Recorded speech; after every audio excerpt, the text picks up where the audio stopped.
Assalamualaikum warahmatullahi wabarakatuh.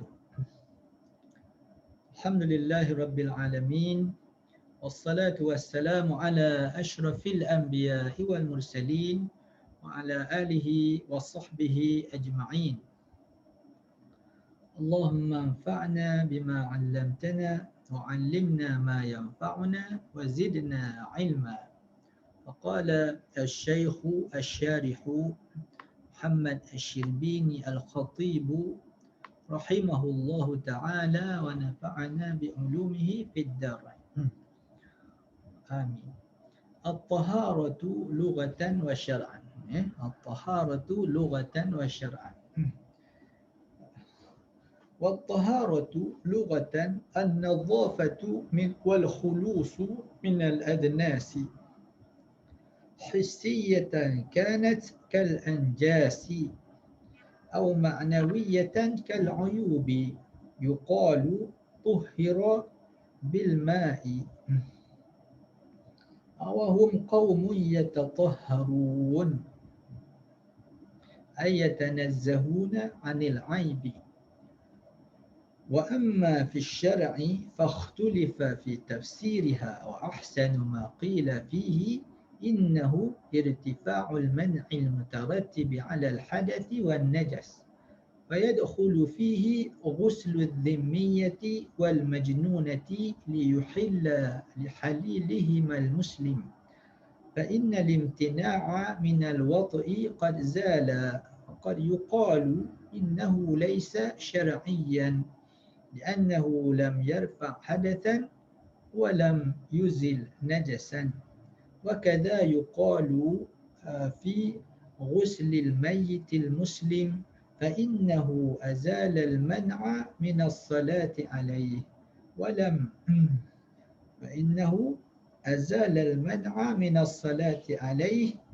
ولم يزل به حدث ولا نجس بل هو تكريمة للميت وقيل هي فعل ما تستباح به الصلاة.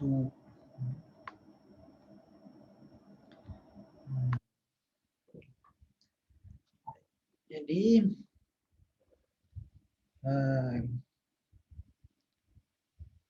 jadi dulu kata Syekh Rabi Syuja Kitabut Taharati. Kemudian syarih pun ditakdirkan mubtada'nya dan takdirkan yang dua mudhaf. Jadi hadza kitabu bayani ahkamit taharati. Dan sebahagian ditambah lagi wa ma yata'allaqu biha yani bit taharah. Dan cerita tentang at-taharah. At-taharah itu apa makna at-taharah? Ini dipanggil ta'rif al-had pada zaman pendahulu ni terdahulu tidak dipanggil ta'rif, dipanggil al-had. Ini istilah ilmu mantik. Jadi al-haddu ni penting sangat dari segi memberi ta'rif supaya kita dapat tasawur. Ini dari segi tasawur. Bila pada kita tasdik tu maknanya nak tasawur. Jadi itu dari segi ilmu mantik. Jadi dia nak bagi ta'rif ni dia nak mencakupi semua yang tajuk-tajuk yang masuk dalamnya di dalam satu istilah yang pendek. Dalam masa yang sama dia tidak mahu benda yang tidak berkaitan masuk sama dalam ta'rif itu. Dalam masa yang sama benda yang ada dalam ta'rif dia tak nak apa ni nama ni benda yang ada dalam ta'rif tapi sepatutnya terkeluar itu pun tak nak gitu. Jadi ta'rif itu kata para ulama mantik mestilah dia itu nama ni mencakupi syamilun wa mani'un maknanya dia itu mencakupi semua dan dia itu menghalang daripada perkara yang tidak berkaitan masuk. Kerana itulah para ulama itu mereka itu ambil perhatian dari segi memberi ta'rif. Tapi kadang-kadang bila nak buat ta'rif yang baik itu susah juga. Kadang-kadang ada kecuali-kecuali menyebabkan ta'rif itu kadang-kadang tidak tepat. Jadi tak apalah, itu maknanya percubaan untuk memudahkan kita faham tajuk besar dia. Tajuk besar. Kerana itu ada beberapa ta'rif lah biasa. Kemudian setiap orang mempertahankanlah ta'rif itu. Jadi orang kata ni ta'rif ni tak apa sesuai. Kerana bab ni tak masuk. Kerana bab ni tak masuk. Ta'rif ni tak berapa sesuai. Kerana bab yang tak sepatutnya masuk pun masuk juga. Jadi itu adalah dia punya apa nama ni, kita panggil komentar orang lain. Komentar orang lain terhadap ta'rif. Maka ta'rif itu dipertahankan oleh tuan ta'rif tadilah dan disetujui oleh sebahagian dan tidak disetujui oleh sebahagian. Itu ta'rif itu maknanya nak bagi tajuk ataupun penerangan pengenalan ringkas kepada sesuatu istilah. Jadi itulah menggambarkan ketelitian. Nak bagi takrif itu teliti. Kalau yang ni nanti masuk tak yang ni? Terkeluar tak yang ni? Itu maknanya. Wat-taharatu wat-taharatu. Jadi kita kata at-taharah dahulu maknanya ialah proses penyucian. Proses penyucian. Ataupun kesucian. Ataupun kebersihan. Itu dari segi bahasa Melayu. Tapi biasa diterjemahkan sebagai bersuci. Kerana kebersihan itu jadi umum, maknanya walaupun bukan najis pun kita menyapu sampah walaupun dia bukan najis, apa itu? Tapi kita panggil membersihkan juga. An-nazafah. Jadi itu dipanggil maknanya itu untuk membezakan dengan kebersihan yang biasa itu. Nak bagi kebersihan dari segi apa nama ni makna syarak, maka dikaitkan dengan bersuci. Bersuci.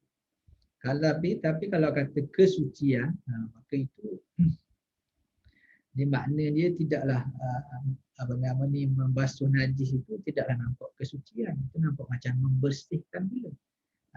Jadi dia ada membersihkan dan dia ada juga dengan apa nama ni benda yang suci pada syarak. Dia dicampur dua. Maka dia pun buatlah di nama kita kata kitab ada menyatakan bersuci. Ada menyatakan bersuci.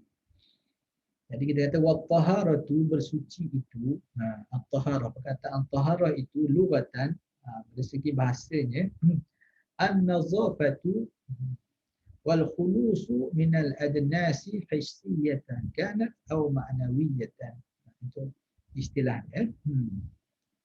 Iaitulah kebersihan wal khulus.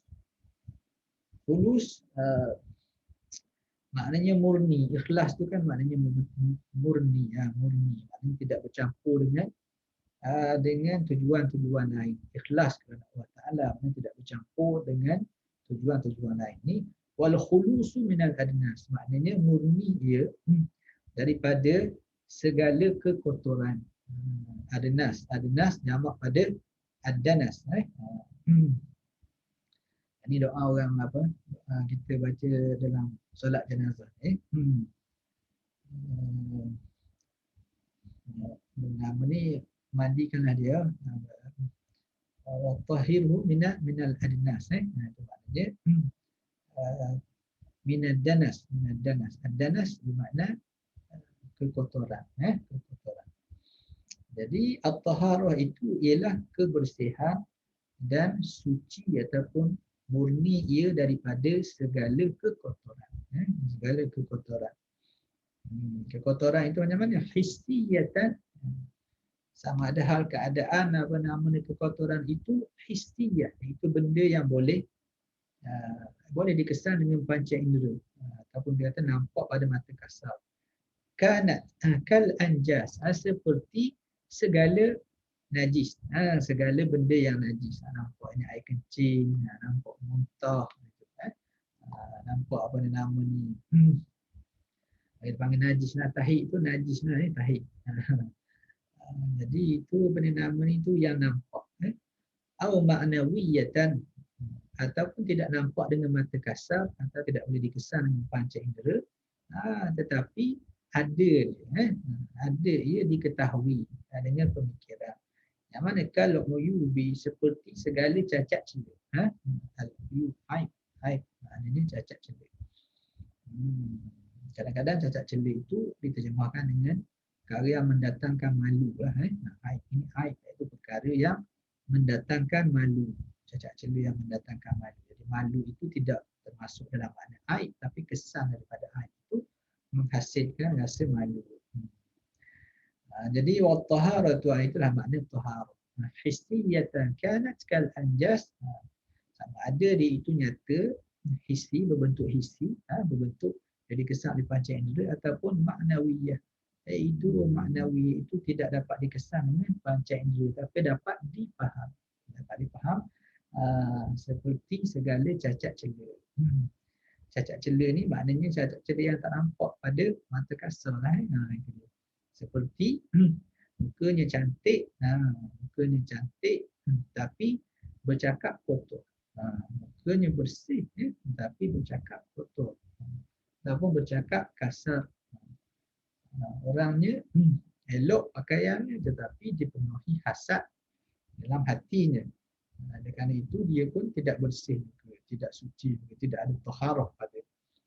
Jadi sesuatu yang ada taharah itu suci daripada segala kekotoran yang nampak dan juga kekotoran yang tidak nampak dengan mata kasar. Itu dari segi makna bahasa.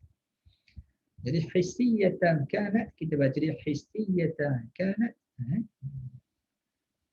Ini bukan hal ya, hissiyatan kanat. Hissiyah ni dia jadi apa? Dia jadi khabar khabar kanat muqaddam. Khabar kanat muqaddam. Jadi mana dia punya nama isim kanat, iaitu al-adnas. Al-adnas. Ini kanat asalnya sawaun. Ada sawaun. Ini ada sawaun kanat al-adnasu hissiyatan. Itu. Au ma'nawiyatan. Itu kalau susunan biasa. Susunan biasa. Jadi at-taharatul lughatan an-nadhafatu wal khulusu minal adnasi. Itu. Kemudian sawa'un akanatil adnasu hissiyatan atau ma'nawiyatan. Tapi ni uslub dia ialah untuk menjadikan dia lebih menarik. Maka tidak sebut sawa'un gitu, tapi dia terus kata hissiyatan kanat, sama ada adalah kekotoran itu. Jadi isim kanat itu ialah al-adnas. Jadi hissiyatan itu dia jadi dengan apa nama dipanggil hissiyatan, jadi dia khabar kanat. Itu sebab dia maksud. Au ma'nawiyatan. Jadi ini kita kata ma'tuf ada hissiyah. Jadi hissiyah itu maksud, maka dia pun maksud. Jadi struktur asal dia macam kita baca tadi Okay. Kalau yuqalu dikatakan, ini dikatakan dalam bahasa Arab. Ini maknanya yang biasa kita kata ungkapan dalam bahasa Arab yang biasa, tuhhira bil ma'i. Yani tuhhira syai'u lah bil ma'i. Disucikan sesuatu dengan air. Maknanya dibersihkan dia daripada kekotoran yang ada pada. Itu biasa digunakan dari segi bahasa, bukan nak makna syarak tu, makna penggunaan bahasa Arab yang biasa. Wahum qaumun yatatahharun. Dan mereka itu satu kaum yang membersihkan diri mereka. Satu kaum yang membersihkan diri mereka, maknanya membersihkan daripada segala perangai yang tidak baik. Itu digunakan dengan makna hakiki. Okey, kalau dalam Quran ada inna qaumu akhriju qauma lutin innahum unasun yatatahharun. Keluarkanlah akan keluarga Nabi Lut, kerana mereka itu manusia yang bersih, manusia yang bersifat dengan bersih, maknanya bersih, bersifat dengan suci daripada perangai tidak elok kaum Nabi Lut, iaitu kahwin lelaki sama lelaki dan perempuan sama perempuan. Jadi itu makna dia tatahharun. Tatahharun maknanya yang membersihkan diri daripada perangai yang tidak baik. Yatanazzahuna 'anil 'aibi, iaitu mereka yang membersihkan. Tanazzah pun makna samalah, makna bersih juga.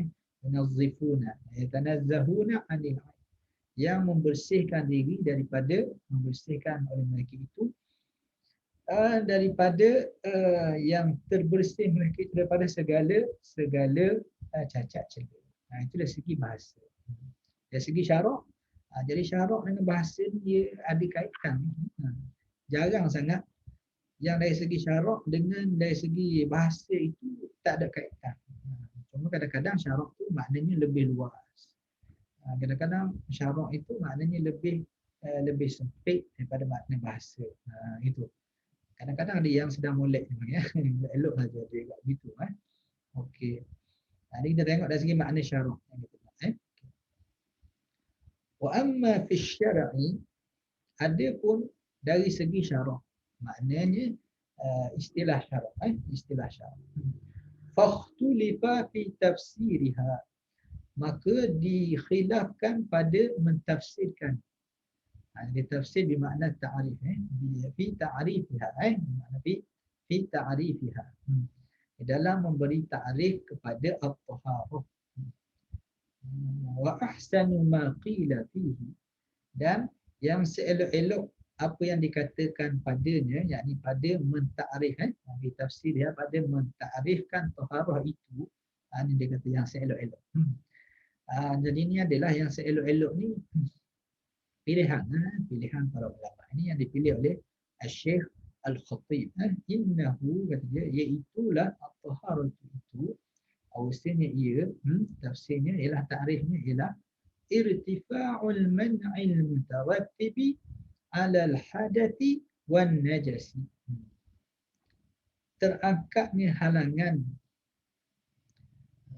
yang berikutan tertibannya. Yang berikutan 'ala al-hadas, daripada adanya hadas, daripada berlakunya hadas dan adanya najis. Jadi mohon itulah irtifa'ul man'i, terangkat halangan yang yang berikutan mutaratib, maknanya yang berikutan, yang tertib daripada dia itu, yang disusun daripada yang menyusun dia itu. Dia kata irtifa'ul man'il mutaratib, iaitu terangkatnya halangan yang berlaku halangan tadi selepas daripada berlakunya hadas ataupun adanya najis. Adanya najis. Irtifa'ul man'i al-mutaratib, terangkatnya halangan susulan daripada berlakunya hadas ataupun adanya najis. Jadi terangkat halangan itu oleh kerana ada hadas. Oleh kerana nama ni asal dia ada halangan dengan sebab hadas dan ada halangan dengan sebab najis. Maka bila orang panggil berlaku taharah tadi, terangkatlah halangan tadi. Halangan tadi pun terangkatlah. Maka bolehlah buat perkara yang terhalang dengan sebab hadas dan terhalang dengan sebab najis.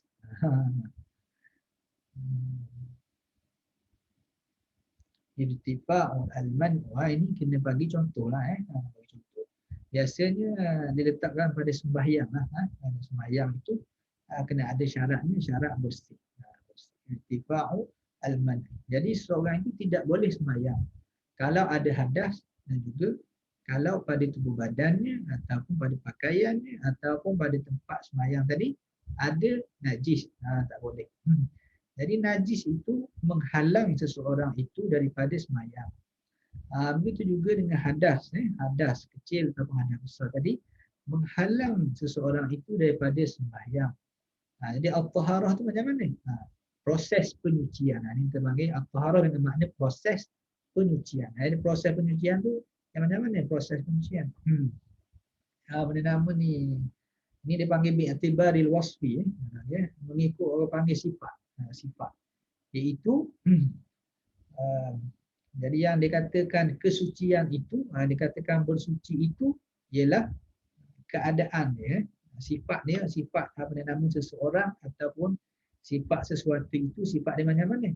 Terangkat daripadanya halangan, terangkat daripadanya halangan. Irtifa'ul man'i al-mutaratib, terangkatnya halangan yang menyusul, halangan yang menyusul, halangan yang menyusul dengan sebab berlakunya hadas ataupun adanya najis. Jadi terangkat halangan tadi. Jadi najis tu ada, kemudian kita dah basuh dia, maka terangkatlah halangan tak boleh sembahyang.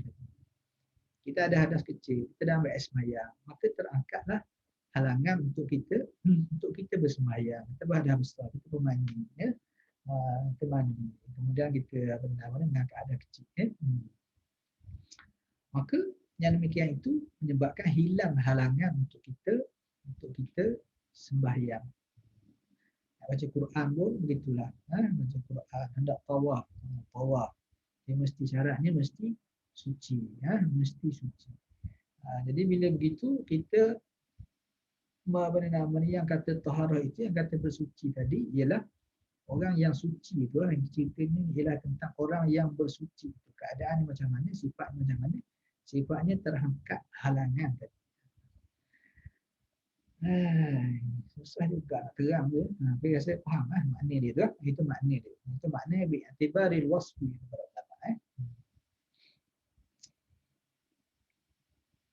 Kita ni macam susah sikit nak terang dari segi orang bi'tibaril wasfi. Tapi tak apa. Nanti kita akan tengok ada bi'tibari al-fi'li pula. Jadi ni kata irtifa'ul man'i, terangkat halangan.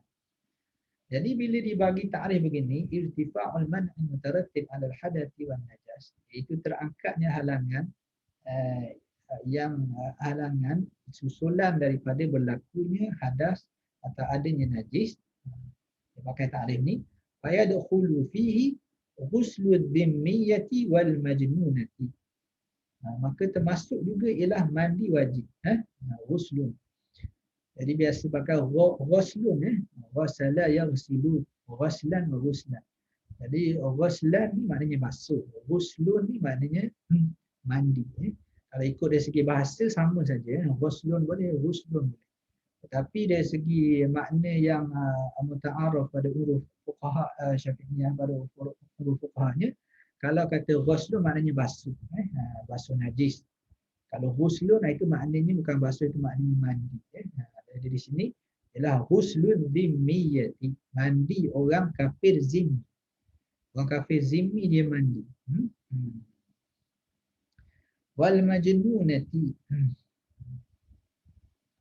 dan juga orang yang gila, orang yang gila dia mandi. Orang gila mandi. Maka orang kafir zimmi mandi dan orang gila mandi, li yuhilla, untuk kedua mandi orang zimmi dan mandi orang majnun tadi, orang yang gila tadi, untuk menghalalkan menghalalkan apa? Menghalalkan al-wat'a, menghalalkan hubungan kelamin, menghalalkan hubungan kelamin bagi halilihimal muslim, bagi suami mereka yang Islam. Suami Islam tapi isteri dia kalau zimmiyah tidak Islam. Kalau majnunah mana isteri dia gila. Yang ni isteri dia orang kafir zimmi tapi di kalangan ahli kitab. Kalangan ahli kitab. Jadi di kalangan ahli kitab boleh kahwin dengan orang Islam. Adalah dengan syarat-syarat tu adalah. Kita tak pergi detail lagi lah. Okay. Jadi dia kahwin dengan orang Kristian. Kahwin dengan orang Kristian. Jadi ikut mazhab Syafi'i ini mesti orang Kristian yang asal dia, keturunan dia Kristian. Asal keturunan Kristian, bukan orang yang murtad, bukan. Murtad dan dia masuk Kristian. Tak boleh gitu. Adalah dia punya perbahasan. Jadi senang kata-kata isteri dia tu ahli kitab. Jadi bila kita nak mandi wajib, syarat ni ialah mesti niat. Jadi syarat nak niat itu dia mesti orang Islam. Kalau orang kafir dia niat sembahyang, maka tak sah sembahyang walaupun dia sembahyang. Begitu, dia bukan ahli niat. Dipanggil bukan ahli niat. Orang kafir bukan ahli niat. Tapi sekarang ni dia dah ada haid. Datang haid pada darah haid. Jadi bila darah haid, tak bolehlah bersama hubungan suami isteri, tak boleh berlaku lah. Haram lah. Bila jadi halal? Bila dah habis haid, dah putus darah dia. Mazhab Syafi'i tidak mesti putus itu tak boleh lagi buat hubungan suami isteri, tak boleh lagi. Dia mesti mandi wajib. Selesai mandi wajib barulah boleh bersama. Naknya ialah suci daripada haid dan nifas. Bukan suci maknanya berhenti darah saja. Kalau dalam mazhab Hanafi, berhenti darah saja boleh bersama. Walaupun tak ada orang buat tu dari tu dari segi apa tu, dari segi hukum fiqhnya, kita rasa geli tak geli tu satu bab yang lain pula. Tapi dalam mazhab Syafi'i ialah tak boleh lagi hukum dia bila berhenti tu, maka berlaku hubungan suami isteri tak boleh buat. Bila boleh? Bolehnya selepas daripada bersuci daripada haid. Macam mana mandi dulu lah. Tapi kena mandi, nak mandi itu mesti niat mandi wajib. Jadi yang kafir tadi, ya, yang Kristian yang ada isteri tadi, maka dia bukan ahli niat. Mana kalau dia niat pun dia tak sah mandi wajib dia itu. Gitu. Walaupun begitu, isteri yang Kristian tadi mengikut hukumnya dia kena mandi juga. Mandi dia itu tidak menghilangkan hadas, tidak. Tetapi sekadar mengangkat halangan untuk bersama dengan suaminya. Itu makna irtifa'ul man'i. Terangkat halangan. Walaupun pada hakikatnya tidaklah menghilangkan, tidaklah mengangkat hadas, tidaklah menghilangkan hadas. Nak menghilangkan hadas kena niat mandi wajib, kena niat. Jadi dia bukan ahli niat, dia niat pun tidak sah juga. Gitu. Dia niat mandi wajib, maka tidak juga menghilangkan hadas. Tapi dalam keadaan itu dipanggil apa nama ni, bersuci yang darurah lah ni, darurah lah maknanya. Oleh kerana dia itu tidak tak boleh bersama. Jadi cara nak bersama, kalau tak boleh bersama maknanya tak payah kahwin. Tapi diberi padanya kahwin, maknanya syarat memberi jalan untuk bersama. Bila ada orang panggil ada haid tadi, maka nak buat macam mana? Buat macam mana ialah dia mesti mandi juga. Mandi tu martabat dia sama macam tayamum. Jadi orang yang tak ada apa nama ni air, dan tak ada juga tanah, tak ada air, orang yang faqidu, namanya faqidul ma', orang yang tak ada air, maka dia boleh bertayamum, ganti ya. Dia ada juga orang yang ada air tetapi dia tak boleh guna air. Itu tayamum, dia bertayamum kerana sakit dan seumpamanya, tak boleh kena air. Maka bila dia bertayamum itu, maka tayamum itu maknanya darurah lah, darurah. Macam orang yang apa nama ni, salas al-baul, yang sentiasa keluar air kencing dia berterusan. Jadi sentiasa keluar air, bila keluar air kencing maka ada hadas. Nak semayang macam mana? Kan adalah cara dia balut semua sekali. Kemudian buat macam mana? Walaupun dia ada najis tapi dia niat istibahatis salah, mengharuskan semayang walaupun ada hadas. Itu maknanya beberapa keadaan darurat. Jadi ini keadaan darurat ni, ada rukhsah dari sini. Jadi dia kata suka juga itu dipanggil taharah juga. Walaupun pada hakikatnya dia tidak menghilangkan hadas. Kerana tak cukup syarat. Tak cukup syarat apa? Tak cukup syarat niat. Walaupun begitu, dibolehkan oleh syarak. Dibolehkan bersama, suami dia boleh bersama dengan dia setelah dia mandi. Walaupun mandi orang kafir tadi tidaklah menghilangkan hadas. Itu maknanya. Jadi ta'rif irtifa'ul man'i tadi, terangkat halangan tadi, maknanya masuk juga yang tu. Itu pun dikira sebagai taharah juga. Ataupun satu lagi, al-majnunah. Isteri dia gila. Jadi orang gila tu bukan ahli niat juga lah, gila. Gila nak niat macam mana? Tak boleh niat lah. Dia pun tak pandai jaga diri dia. Tapi macam mana pun, dia mesti mandi. Kalau dia tak mandi, suaminya mesti mandikan dia. Mandikan dia. Kalau tak ada niat, mandikan dia. Barulah dia boleh bersama. Kita kata apa pula? Kahwin dengan orang gila, itu bab yang lain. Apa kahwin dengan bab yang orang gila? Mungkin masa mula-mula dia kahwin tak gila lagi. Lepas daripada kahwin baru jadi gila. Ada juga. Gila pun macam-macam sebab lah. Ada sebab yang tak nampak ni syaitan sekalipun ada juga kadang-kadang kemalangan, kadang-kadang ada insiden tertentu, perkara yang sedih sangat dan macam-macam lagi menyebabkan seorang itu jadi gila. Jadi kalau isterinya gila gitu, jadi suami tak boleh bersama dengan isteri dia. Habis sikit tak boleh. Mesti mandi dahulu. Kalau nak mandi nak niat tak menghilangkan hadas. Walaupun begitu terhalang, irtifa'ul man'i, terangkat halangan untuk bersama tadi dengan mandi. Maka mandi itu pun dipanggil proses taharah. Proses taharah. Sebahagian para ulama menyatakan ada juga orang yang anak dia sakit gila, tak kahwin lagi. Maka sebahagian daripada doktor-doktor ataupun bomo-bomo dia kata, ni nak bagi baik ni kena kahwinkan dia. Maka itulah apa mencari orang untuk kahwinkan anak dia yang gila tadi. Dengan harapan akan pulih. Dan ramai juga kata para ulama lah, kita tak jumpa lagi orang alam lah. Itu dari segi kita dengar apa nama ni pengajaran lah, kita dengar apa nama ni kuliah-kuliah para ulama kita, rahimahullah ta'ala, ada juga orang yang gila bila kahwin tadi dia jadi elok. Jadi elok lepas pada kahwin. Kalau tak ada elok nak macam mana, usaha lagi lah. Usaha lagi.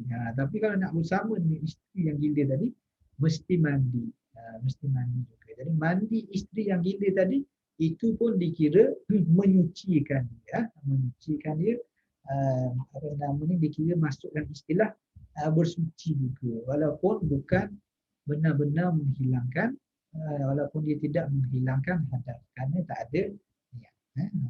Itu makna dia. Itu makna yang disebut. Okey. Kemudian kata dia fa innal imtina'a minal wad'i qad zada. Sesungguhnya halangan untuk apa nama ni berlaku hubungan suami isteri tadi, untuk orang panggil bersetubuh lah, panggil al-wad'a ni, daripada untuk orang bersetubuh tadi telah pun hilang. Hilang dengan sebab mandi tadi.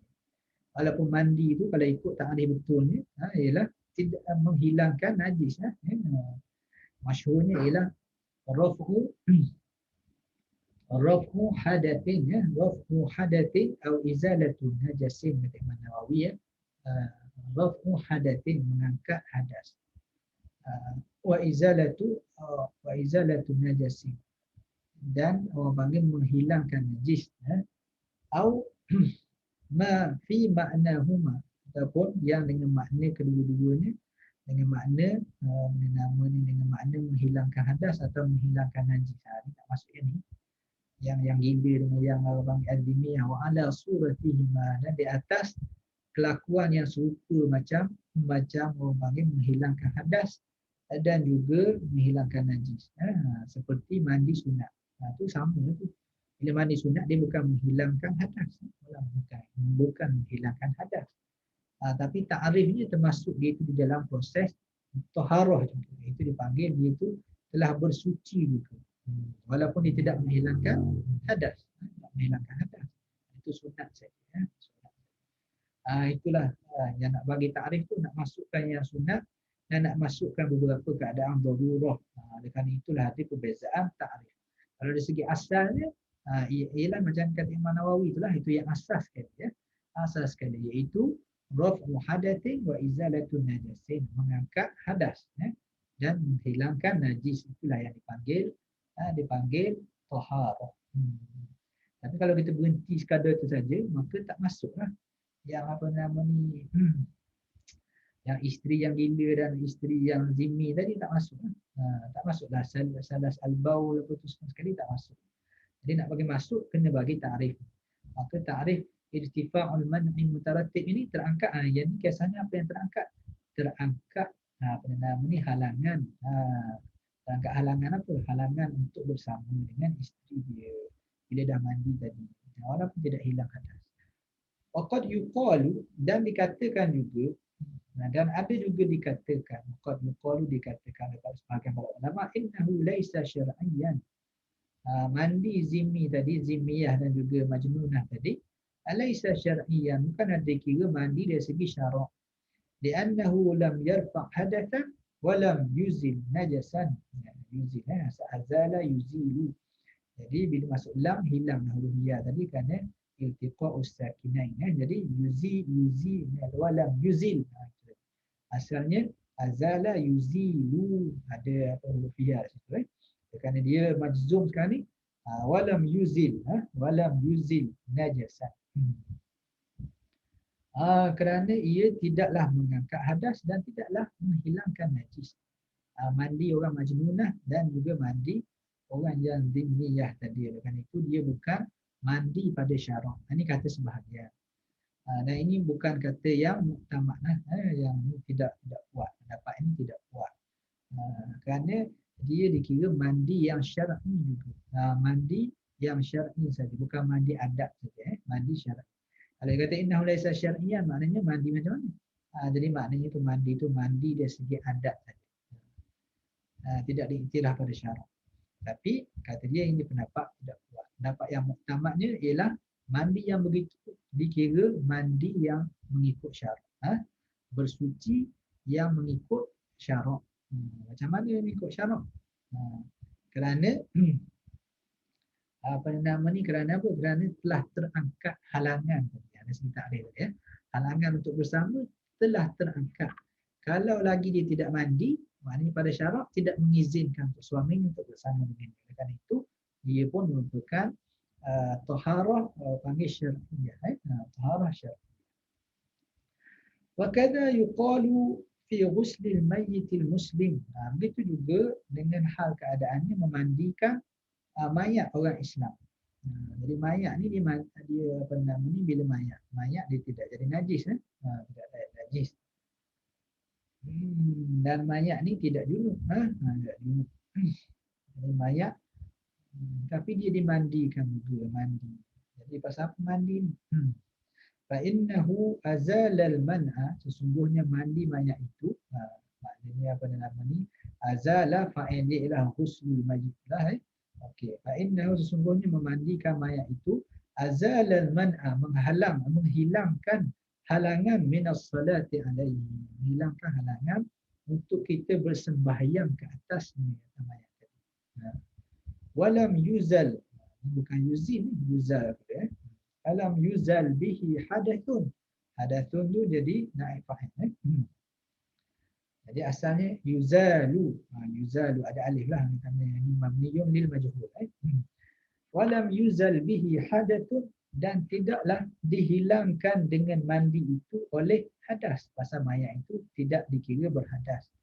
Wala najasun, dan tidaklah panggil dihilangkan dengan mandi tadi oleh najis, kerana mayat tadi bukan najis juga.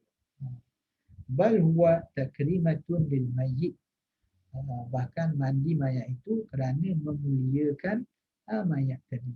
Laqad karramna bani Adam wa hamalnahu fil barri wal bahr razaqnahum min at-tayyibat faddalnahum ala kathirin mimman khalaqna tafdila. Wa laqad karramna bani Adam, kami muliakan bani Adam.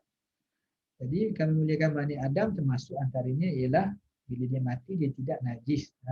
Tak najis. Itu pun ada beberapa hadis Nabi sallallahu alaihi wasallam. Innal mu'min la yanjus. Innal mu'min la yanjus. Sebenarnya orang mukmin, yakni di situ kata para ulama bukan mukmin saja, makna al-insan. Al-insan itu, manusia itu tidaklah dia itu najis walaupun dia berhadas besar. Tak boleh sentuh orang, tak boleh sentuh orang, tak boleh. Itu bukan. Itu makna dia. Jadi mandi pada mayat itu bukan menghilangkan najis, kerana dia tidak najis, dan bukan juga menghilangkan hadas, tapi memuliakan mayat. Tapi mandi dahulu, kena mandi dulu. Nak sembahyang kat atas mayat, dia kena mandi dahulu. Kalau tak mandi lagi haram sembahyang, tak boleh. Jadi nak bagi boleh sembahyang tu, mandikan dia dahulu. Mandikan dahulu.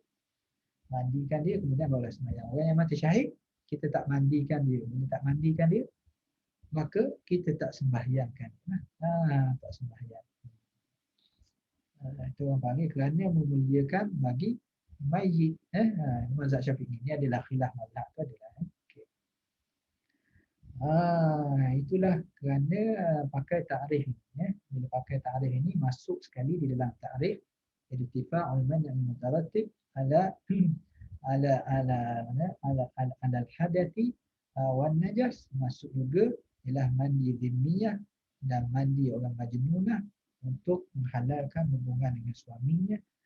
Dan begitu juga termasuk juga apa nama ni, mandi haid tadi lah mandi haid tadi. Termasuk juga mandi mayat pun itu dikira bersuci juga dikira bersuci juga istilah.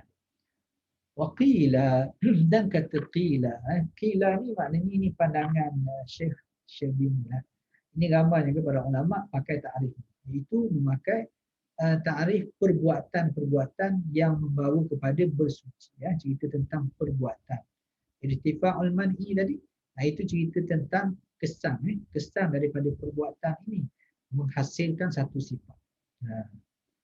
Itu susah nak pegang bahasa Melayu dari segi bahasa Arab ni. Kata Syekh Al-Fatih, orang panggil ta'rif dengan al-wasfu itu adalah lebih tepat.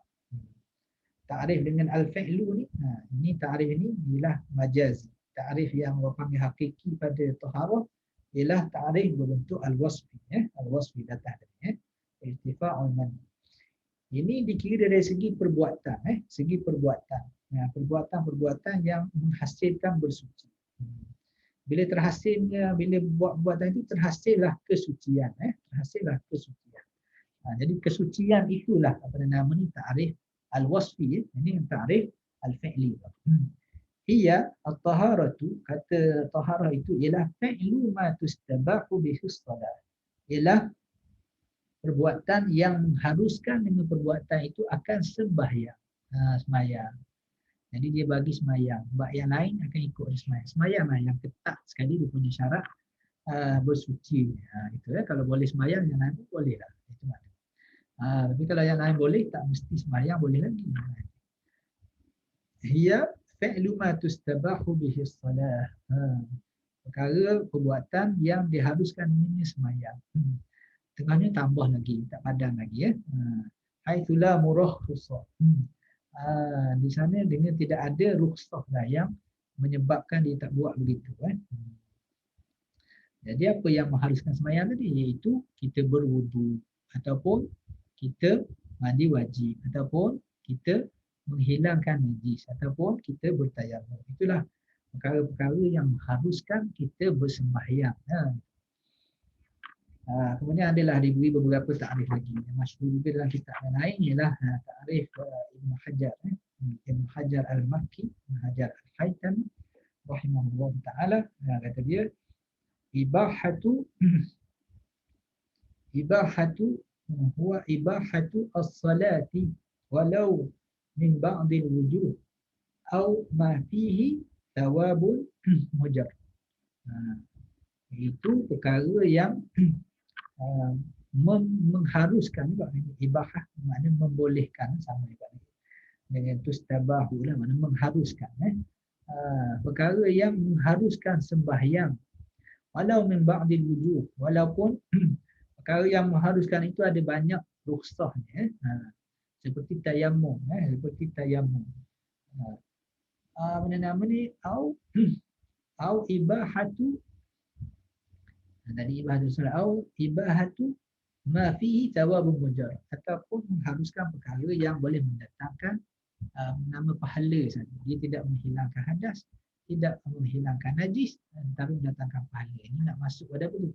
Nak masuk pada basuhan yang kedua, semayang, pada ambil air semayang, ataupun tajdid al-wudu, membaharukan wudu, ataupun mandi-mandi sunat. Itu dari segi memberi ta'rif ni lah. Itulah makna memberi ta'rif ni. Setengah kitab panjang lagi pembahasan dia di 3 helai. Tapi yang ni ringkas dia begitulah seperti yang disebut oleh Syekh Al-Khatib. Jadi akhir sekali ulama-ulama pun memberikan bagi taharah itu, dia kata ada wasail, ada wasilah dan ada juga maqasid. Jadi wasilah itu apa dia? Alat-alat, alat-alat untuk membersihkan. Maka itulah ada 4 daripada ulama, iaitu air, al-ma'u, air, at-turabu, iaitu untuk tayamum, al-hajaru itu untuk istinja, istinja. Yang keempat, ni adalah beberapa. Yang keempat ni setengah kata ad-dabil. Ad-dabil maknanya sesuatu yang kita gunakan untuk menyamak kulit, untuk menyamak kulit binatang. Ataupun ada setengah lagi kata apa nama ni? Ataupun setengah lagi kata ad-dabil. Ad-dabil setengah lagi kata ialah bertukarnya istihalah, ihalah. Setengah panggil guna ihalah dalam kitab mazhab Syafi'i, kadang diguna istihalah. Itu bertukarnya apa nama ni? Cuka, bertukarnya orang panggil air tuak itu menjadi cuka. Jadi air tuak itu semasa apa nama ni, semasa dia mabuk itu masa itu dia memabukkan. Itu haram, masa itu dia jadi apa nama ni, arak. Tapi bila dia dah bertukar menjadi cuka, maka menjadi halal semula. Itu dia. Jadi ada empat ada empat wasail. Itu dari segi wasail dengan makna alat-alat untuk melakukan taharah. Ada juga para ulama yang menyatakan wasail dengan makna muqaddimah, dengan makna pendahuluan sebelum pada masuk bab taharah. Itulah dibilangnya ialah al-miyahu, mula tajuk air. Kemudian dia bilang pula al-awani, iaitu tajuk bekas-bekas yang kita gunakan. Kemudian orang panggil al-awani, awani maknanya bekas, bekas. Okay. Kemudian al-ijtihad, bukan ijtihad makna keluar hukum tu, ini ijtihad maknanya kalau air ini ada najis, air ini tak ada najis. Yang mana satu kita ingat. Itulah ijtihad, itu dipanggil ijtihad. Kemudian satu lagi ijtihad, satu lagi an-najasah. Makna an-najasah tu kita kena kenal najis dahulu, barulah kita boleh pergi pada bersuci. Itu empat wasail dengan makna muqaddimat. Tadi empat wasail juga tapi dengan makna alat-alat untuk bersuci. Kemudian ada maqasid at-taharah. Maqasid itu maknanya tujuan nama utama lah, matlamat utama belajar bab taharah itu untuk kita selesaikan apa dia? Wudu. Wudu. Yang kedua al-ghuslu, mandi, mandi wajib. Yang ketiga at-tayammum, ini proses untuk menghasilkan kesucian. Itu tayammum. Bila tak ada syarat-syarat ni lah, tayammum. Kemudian yang akhir sekali ialah izalatu an-najasah, iaitu menghilangkan najis. Itu empat maqasid. Jadi belajar taharah ni supaya kita pandai empat tadi lah. Pandai empat ini, maka barulah kita boleh sembahyang. Okey, jadi sampai di situ dahulu untuk pada kali ini. Allahumma anfa'na bil ilmi wa zayyinna bil hilmi wa jammilna bil afiyah wa akrimna bit taqwa wa sallallahu ala sayyidina Muhammadin wa ala alihi wa sahbihi wa baraka wa sallam. Assalamualaikum warahmatullahi wabarakatuh.